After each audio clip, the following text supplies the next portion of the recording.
안녕하십니까. 벚꽃대통령 지광입니다. 또 오늘 이렇게 아름다운 마음을 지니신 분들을 만나 뵙고 질문을 받으면서 또 해결해 나가는 시간을 만나게 됐습니다.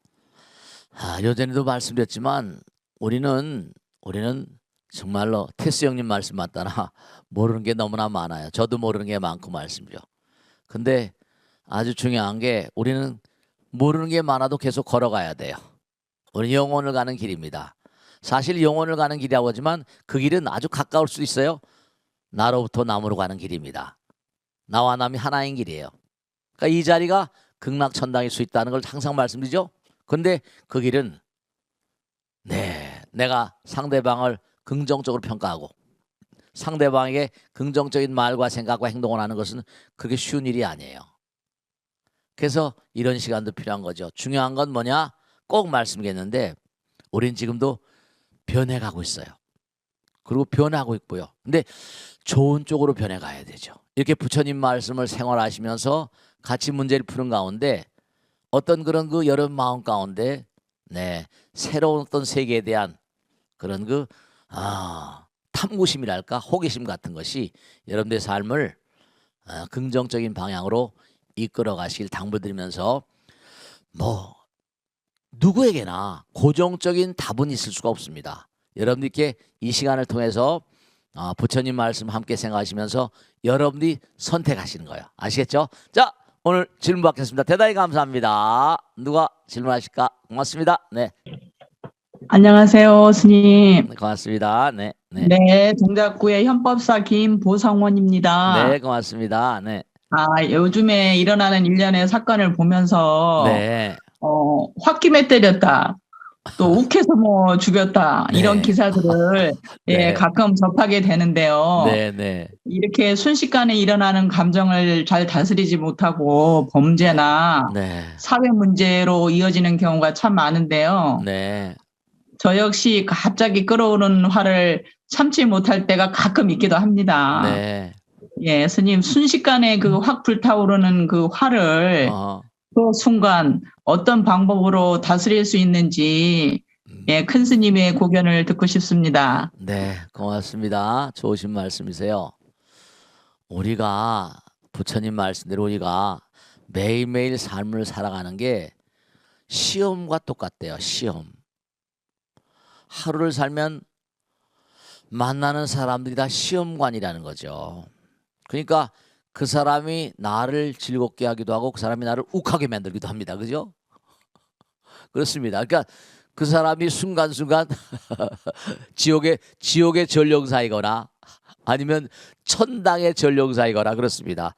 너를 천당으로 데려가겠다. 아니면 너를 지옥으로 끌고 가겠다. 이게 전령사들이 전령사들인 거예요. 그러니까 이게 참 매 순간이 시험이라고 하는 게 정말 너무 부처님께서 말씀하신 대단히 아주 의미로운 가르침인데요. 시험이라는 건 뭡니까? 평상시에 공부한 대로 시험에 쓰게 되잖아요. 평상시에 물론 어떻게 다 찍은 게 맞을 수도 있어요. 그죠? 찍은 게 맞을 수 있지만 근데 이게 부처님 말씀에 따르면 그런 게 아니라 일념즉시 무량겁이다 그러잖아요. 무량원겁 즉일념이다. 우리가 이 세상을 살다가 떠나갈 때도요. 이 세상의 마지막 생각이 내 생의 첫 번째 생각이래요.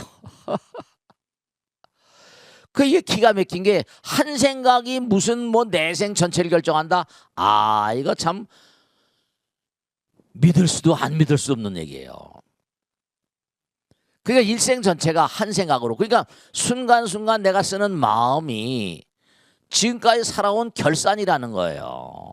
그러니까 홧김에 욱하는 마음으로 그 사람은 평상시에도 자기를 다스리는데 익숙지 않은 사람들이에요. 근데 보통 사람들은 그래서 중요한 게 순식간에 욱하고 일어나는 마음을 그런 걸 어떻게 하면 내가 다스릴 수 있을까? 이렇게 생각하는 것만큼도 생각하는 것만도 뭐라? 그 사람 많이 나간 사람이에요. 많이 나간 사람입니다. 그렇기 때문에 중요한 거는 부처님께서 왜 이 땅에 오셨을까? 부처님께서 왜 이 땅에 오셨을까? 그것도 부처님께서 도솔천에 계실 때 호명보살이라고 했다는 호명보살. 도솔천도 또 공부를 해야 됩니다. 도솔천에서. 하늘나라에는 모든 존재들이 성불하기 전까지. 왜냐? 부처님께서도 성불하기 전에 악마와 싸웠다고 그러고 나오거든요. 그러니까 갑자기 뭔가 이렇게 치솟아 오르는 그런 그 불길을 잡으려면은 평상심이 돌아오잖아요. 고진멸도 사성되다면 꼭 뭐라 팔 정도가 달겨드는 거 아닙니까? 그래서 우리가 인욕바람일 그러죠. 인욕바람일. 보시직의 인욕. 누가 뭐라고 한다더라도 이 인욕바람일을 아는 것만큼도 많이 나온 사람이에요. 세속에서는 인욕바람이랄 자기가 화나는 대로 품고 말이죠. 화나는 대로 풀고 말이죠. 어떤 분은 또 그래요. 화나는 거 참 병된다고 그래요. 그죠? 그런 화를 절로 푸는 겁니다. 염불로 푸는 거예요. 화가 날 때 에이 관세음보살 이렇게 푸는 거지. 화가 날 때 뭔고하니 관세음보살 풀고 말이에요. 그게 순간 넘어가면 또 괜찮거든요. 순간 넘어가면 이 순간을 넘기지 못해서 문제가 오는 거예요. 왜냐? 순간이 영혼과 연결되어 있기 때문에. 순간이 죽음과 연결되어 있기도 하거든요. 영혼이니까. 그래서 항상 뭐 홧김에 때렸다, 욕해서 죽였다 이런 것들이 다 뭐냐면 그 사람들이 아직 갈 길이 멀어서 수행이 제대로 안 돼서 평상시에 마음 공부를 잘 안 해서 또 부처님을 만나지 못해서 법고대통을 보지 못해서 이렇게 되는 거죠. 법고대통을 보는 사람도 그게 쉬운 일이 아니거든요. 그게 또 그렇게 생각하시고 매 순간 내가 만나는 그 사람이 바로 나를 지옥으로 이끌어가는 전령사인가? 아니면 뭐라? 천당락으로 이끌어가는 전령사인가? 이걸 판단하셔야 돼요. 그래서 항상 사람들을 대할 때마다 그렇게 생각하는 것만으로도 많이 나온 사람들입니다. 그게 생각이 안 되니까 문제가 심각해지는 거예요. 아시겠죠? 법고대통령에 나오신 여러분들, 방송을 보시는 여러분도 한번 진지하게 고민해 보시길 당부드립니다. 자, 다음 줄 받겠습니다. 다음 줄 받겠습니다. 네, 말씀하세요. 네. 네, 스님 안녕하세요. 최혜월아입니다. 네. 스님 요즘 너나 할 것 없이 심지어는 어린애들까지도 명품을 산다고 그러더라고요. 네, 그렇습니다. 네. 그래서 이제 경제가 어려워도 명품 대출은 늘었다고 합니다. 네, 그래요. 네. 이렇게 자신의 만족을 넘어서 이렇게 사람들에게 가시하려는 소비가 이제는 하나의 문화처럼 느껴지는데요. 이러한 현상이 괜찮은 건지요? 네. 스님의 답을 듣고 싶습니다. 네, 저도 요전에 어디서 보다 보니까 이렇게 어려운데 무슨 뭐 명품 매출은 뭐 엄청나게 늘었대요. 우리가 항상 묘한 것은 이 마음이라는 건 무한이잖아요. 마음이 무한인데 중요한 건 뭐냐? 중요한 거는 이기심이라는 것도 언젠가 말씀했죠? 부처님과 대결을 벌인 존재가 악마예요. 악마. 그러니까 이기심을 가지면 뭔가니 사람들에게 부정적인 어떤 영향력을 행사하는데 사람들은 항상 삶을 도모하면서 그 누구에게인가 자기를 드러내고 싶어 하죠. 그러니까 우리가 어렸을 때도 보면 그 꼬마들이 그러지 않습니까? 텔레비전에 내가 나왔으면 좋겠네. 꼬마들도 그래요. 자기 과시욕 같은 거. 그러니까 이 이른바 말하면 우리가 세상을 살다 보면 그렇죠. 남들이 명품 걸치고 다닌다. 그럼 뭐라?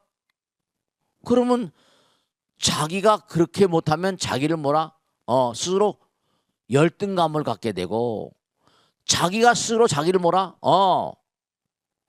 정말로 부정적으로 보는 이게 참 안타까운 건데요. 명품을 사는 그런 심리 같은 건 대체로 보면 자기 열등의식의 발로 같은 거예요. 과시하고자 하는 욕망 같은 건 전부 다 자기가 뭔가 내세울 게 없으니까. 그래서 중요한 게 뭐냐면 자기가 뭔가 하여간에 마음 가운데 마음이 뭔가니 풍요로우면요. 누가 뭐라 하더라도 그런 거 필요 없잖아요. 제가 언젠가도 크루프 강철 독일의 유명한 강철 회사 그 모토를 말씀드린 적 있죠? 그 크루프 강철이라고 독일이 지금도 세계적으로 무기를 생산하는데 독일 무기가 아주 그냥 대단히 우수하다고 평가를 받거든요. 근데 그 크루프 강철 영향이 큽니다. 이 크루프라는 사람은 그 강철 회사 회장인데 그 가문 대대로 내려오죠. 회사 간부들이 그럽니다. 회장님, 우리 회사 제품을 뭔가 팔려고 한다면 뭔가 광고를 좀 해야 될 텐데요. 그랬더니 너희들 그런 소리 하지 말아라. 그래 광고할 돈 있으면 직원들 후생 목지를 쓰고 가서 말해.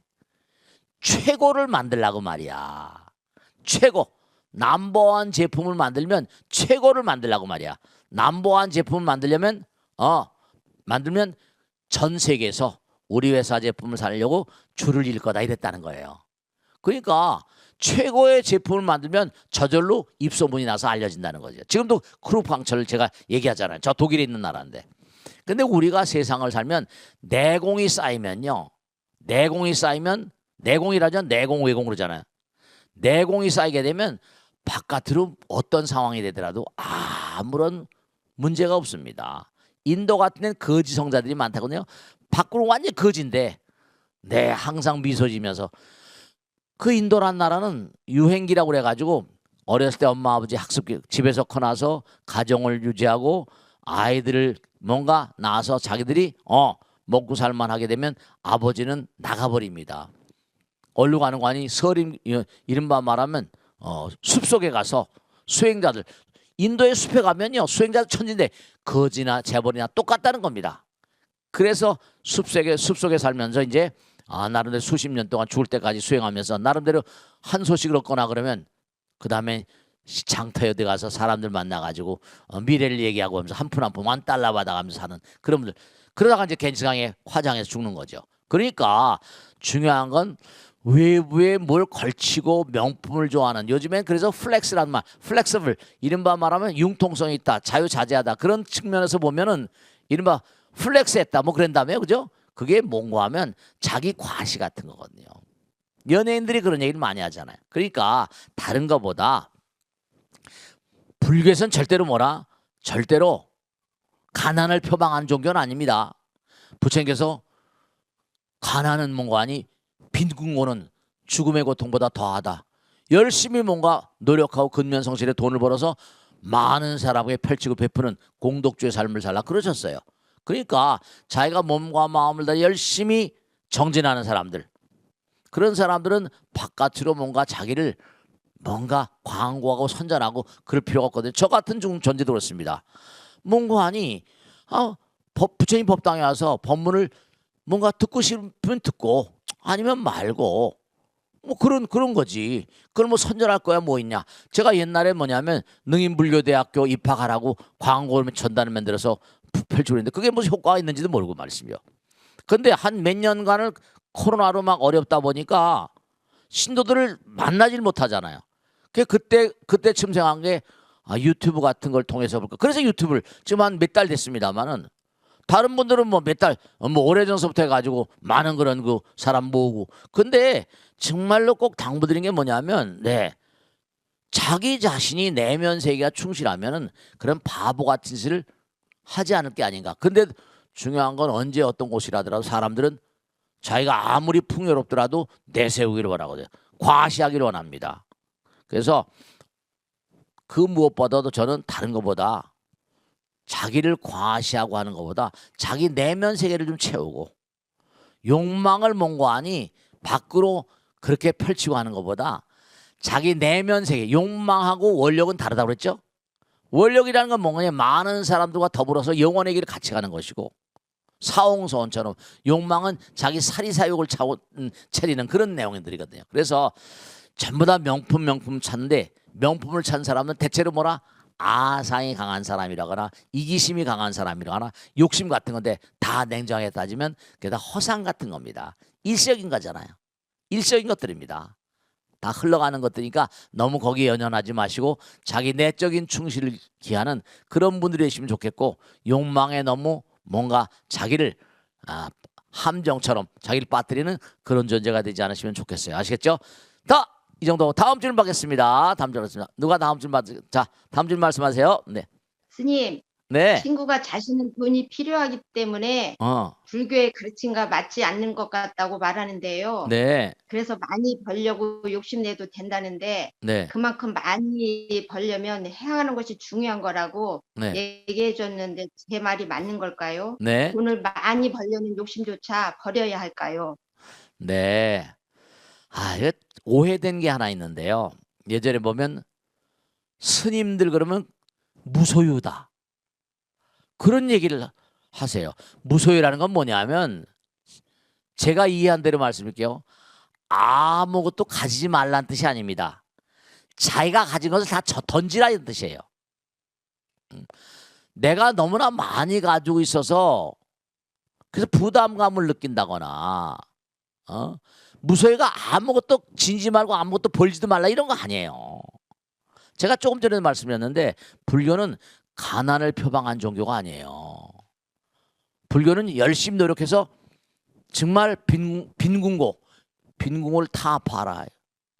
빈궁고는 금세강에 나오죠. 가난의 고통은 죽음의 고통보다 크다 그랬어요.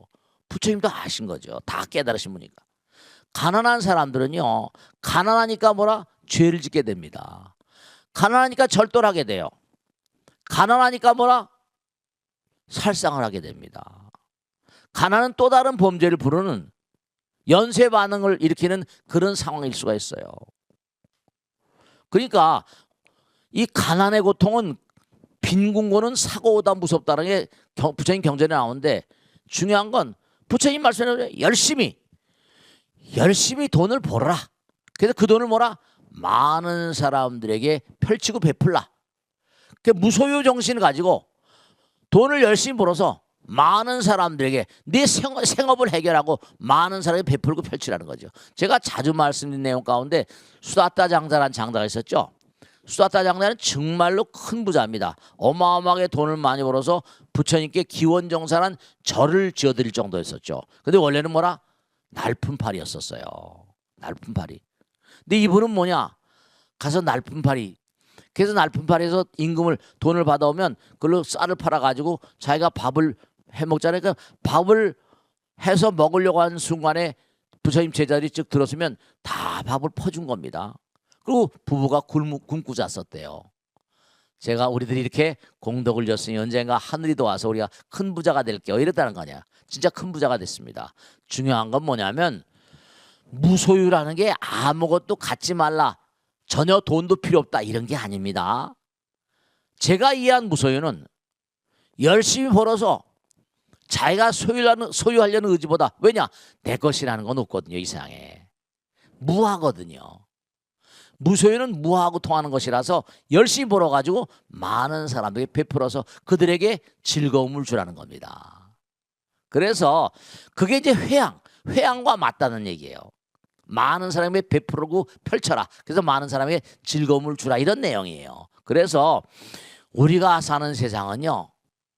분명히 말씀은 자본주의라고 그러잖아요. 자본주의. 당장 끼니가 없는데 배가 쪼르륵쪼르륵한데 어쨌든 창자를 말이죠. 채워야 되잖아요. 그걸 무소유라고 그래서 아무것도 가지고 자주 굶고 죽는 거라는 그런 뜻은 아니거든요. 우리가 무소유의 정신이라는 것 때문에 나는 돈을 벌지 않겠다. 그 사람은 부처님 말씀을 제대로 이해하지 못한 분이세요. 제가 그렇게 말씀드리고 싶고 불교는 절대로 가난을 표방한 종교가 아니다. 그리고 또 하나 중요한 건요. 누가 돈을 벌고 싶다고 해서 아무나 부자가 되는 것도 아닙니다. 그걸 알아주셔야 됩니다. 내가 돈을 벌고 싶은데 그래서 돈이 마구잡이로 벌리는 게 아니에요. 자기가 지은 공덕만큼만 벌리는 겁니다. 뿌린 만큼만 벌리는 거예요. 그게 무슨 돈이 아무나 많이 번다면 그러니까 그런 얘기잖아요. 노력한 것만큼 벌리게 돼 있어요. 그걸 아시고 정말로 불교의 가르침은 절대로 가난을 표방한 종교가 아니다는 걸 분명히 알아두셔야 됩니다. 그러니까 부처님 말씀이 나오고 신라 시대 때 뭐예요? 김대성 불국사를 창건한 그런 그 유명한 그 김대성이란 분 얘기하시죠? 네. 원력 따라서 전생에 가난한 집에 뭔가 태어나서 고생하다 보니까 자기가 불사를 할 마음으로 내 생에 태어나면 큰 불사하겠다. 그래서 김대성으로 왔다는 그런 얘기도 있잖아요. 그죠? 그런 것처럼 몸과 마음을 다해서 아니 당장 공덕을 지르면 불사를 해야 될 텐데 예? 불사를 하려면 그것도 아무나 하는 게 아니잖아요. 여유가 있는 사람이 하는 거죠. 불사라고 연등을 날란다도 그렇죠. 신도들이 시주 안 하면 절은 어떻게 올라갑니까? 되지가 않는 거거든요. 그러니까 꼭 말씀드리면 우리가 돈을 아무리 많이 벌고자 해도 마음대로 벌리는 건 아니다. 왜냐? 공덕을 짓지 않으면 벌린 게 아니에요. 그러니까 부자도 아무나 되는 게 아니라 부자도 하늘이 된다 그러고 나라님도 하늘이 된다 그러셨잖아요. 그죠? 아시겠죠? 자, 그럼 오늘은 여기까지 하고 꼭 당부드리겠는데 우리가 삶을 도모하면서 마음 가운데 중요한 얘기하죠. 모든 것은 흘러가는 것이다. 변해가는 거예요. 근데 변하지 않아야 될 게 하나 있어요.